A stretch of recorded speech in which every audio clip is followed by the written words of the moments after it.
بسم الله الرحمن الرحيم الحمد لله رب العالمين والصلاة والسلام على سيد الأنبياء والمرسلين محمد وعلى آله وصحبه أجمعين. آپ سب کا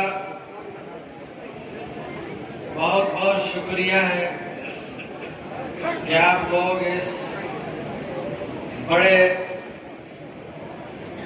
پروگرام اور کانفرنس میں آئے جو انسانیت کے نام پر ہے. یہ جو کانفرنس ہوئی، اس کانفرنس کو سجانے کی بات اور اس کا مشورہ ملک کے بہت بڑے بزرگ عالم دین حضرت مولانا سعید الرحمن اعظمی نے دی تھی. مولانا ممتاز صاحب ان کو یہاں لانا چاہ رہے تھے. مولانا نے یہ مشورہ دیا. یہ مولانا سعید الرحمن اعظمی آپ کو بتا دیں، یہ ہندوستان کے اہم ادارے، بلکہ عالم اسلام کے عظیم ادارے دارالعلوم ندوۃ العلماء کے محتمم ہیں. یہ بہت بڑے اسکالر ہیں، عربی زبان کے بہت بڑے ادیب ہیں. پوری دنیا میں ان کی کتابیں، ان کے پرچے جاتے ہیں. اور آپ کو شاید معلوم انٹیگرل یونیورسٹی لکھنؤ کے وہ چانسلر ہیں، اس کے بانی ہیں. اور ندوے کے صرف بڑے استاد نہیں بلکہ بہت بڑے بزرگوں میں سے ہیں. ان کی عمر 86 سال ہے.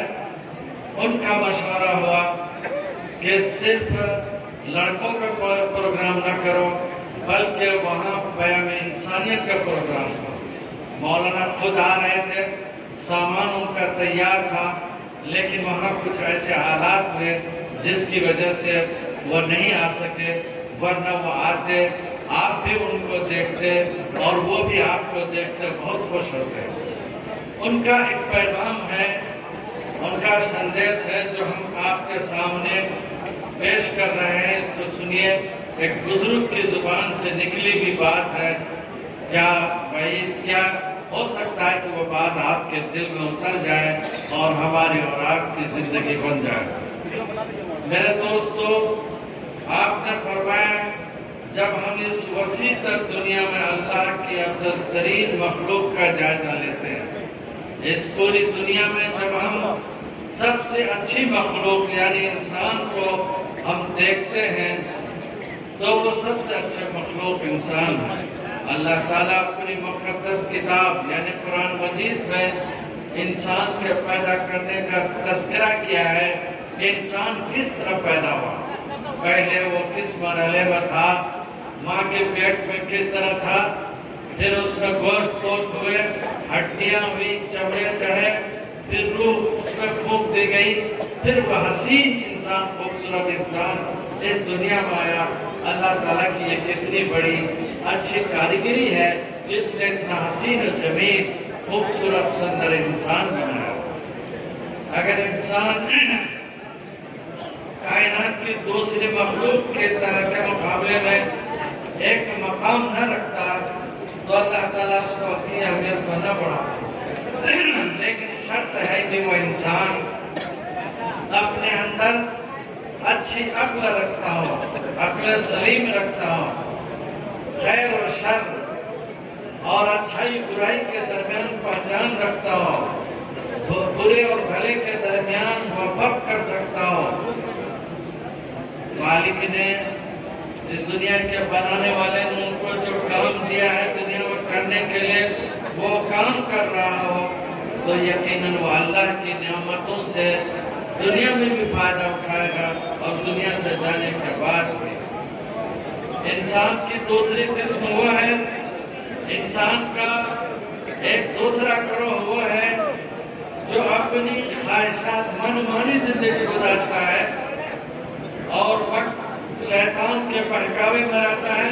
اس کے کندھے میں ہے گویا اس شخص کی طرح جس نے سرکشی کی، بدماشی کی اور دنیاوی زندگی ہی کو سب کچھ سمجھا. وہ اپنی حیثیت اور مرتبہ سے بالکل دور ہو گیا، اس نے اپنا مقام نہیں پہچانا، اپنے غلط خیالات، اپنے غلط نظریات، اپنے غلط میتھڈ، ان سب کو انسانوں پر تھوپنے کی کوشش کی اور انسانوں کی زندگی کو بالکل برباد اور تباہ کر دیا، چیرن کر دیا۔ انسان نے زمین پر خلافت کی باغڈور سنبھالی، یعنی یہ بات قرآن میں موجود ہے کہ اللہ نے انسان کو بنایا اور کہا کہ اس کائنات کا تم مالک ہو، اس کو تم چلاؤ، تم کو ہم نے اپنا نائب بنا دیا ہے۔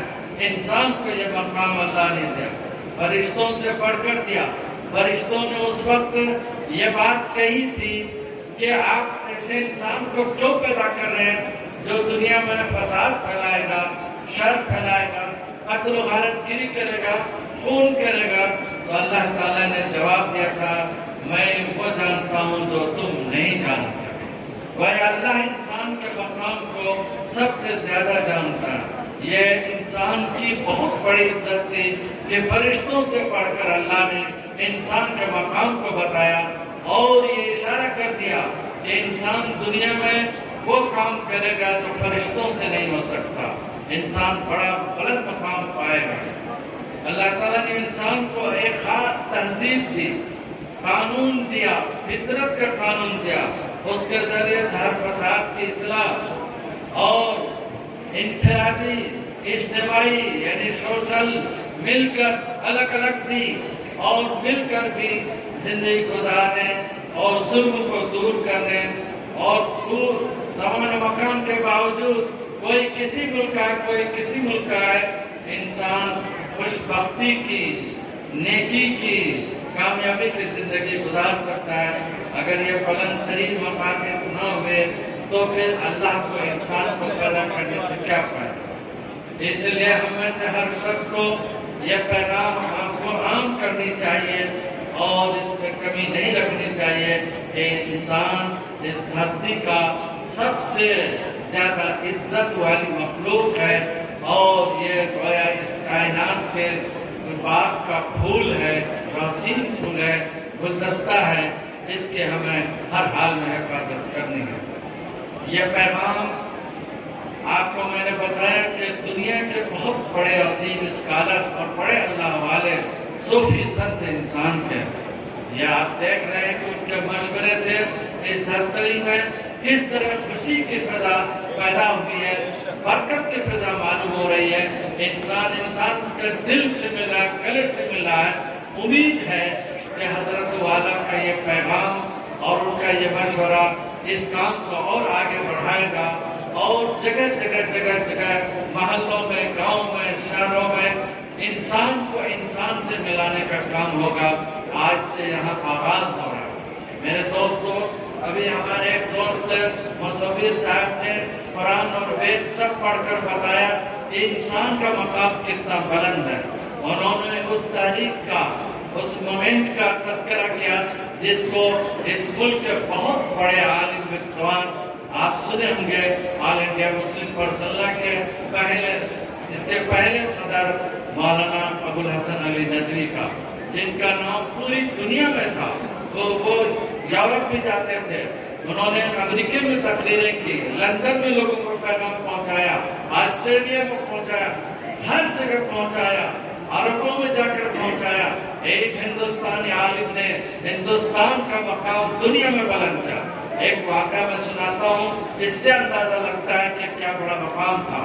ایک مسئلہ آیا تھا راجیو گاندھی کے دور میں، اس میں راجیو گاندھی نے، وہ آپ جانتے کہ عورتوں کے مینٹیننس کا معاملہ تھا، جب بل تیار ہوا اور پارلیمنٹ میں لے جانے کی بات آئی اور مسلمانوں میں مولانا سید منت اللہ رحمانی اور پھر مولانا ابوالحسن علی ندوی اور بہت سے لوگ گئے، راجیو گاندھی نے یہ بات کہی کہ آپ لوگوں نے جو یہ لکھ کر لایا ہے، آپ دوسری دنیا کے، عرب دنیا کے جو علماء ہیں ان سے بھی مشورہ لے لیجیے اور پھر لائیے۔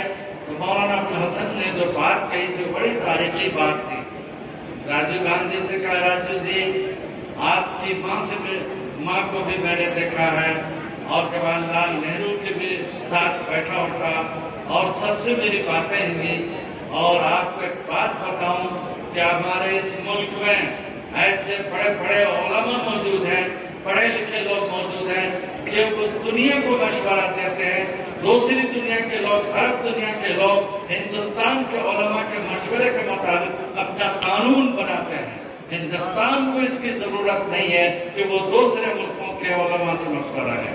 یہ آپ کے وہ ملک کا وقار ہے. بولیں راجیو گاندھی بہت حیرت میں پڑ گئے اور مولانا ابوالحسن علی ندوی کی بات سن کر بھائی آپ حضرات میرے بات پر جواب دیں. نعرہ تکبیر، نعرہ تکبیر، نعرہ تکبیر، زور سے ہاتھ اٹھا کر نعرہ تکبیر. حضرت مولانا ابوالحسن علی ندوی رحمۃ اللہ علیہ، حضرت مولانا ابوالحسن علی ندوی رحمۃ اللہ علیہ، پیام انسانیت زندہ باد، پیام انسانیت.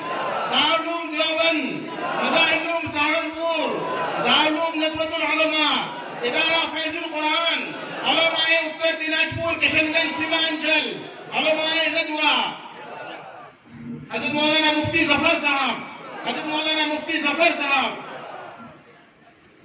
میرے دوستو، یہ بات کہہ کر بہت خوشی ہو رہی ہے کہ ہمارے ملک میں ایسے ایسے لوگ پیدا ہوئے جن سے دوسرے ملکوں نے رہنمائی حاصل کی. وہ مولانا ابوالحسن جن کی زندگی کے بارے میں سنیے گا، کیسے صوفی انسان تھے. جس طرف چلتے تھے لگتا تھا کہ انسانوں کا ہجوم ہے. جہاں بیان کرتے تھے ہر قوم، ہر طبقے پہ لوگ ان کی بات سنتے تھے.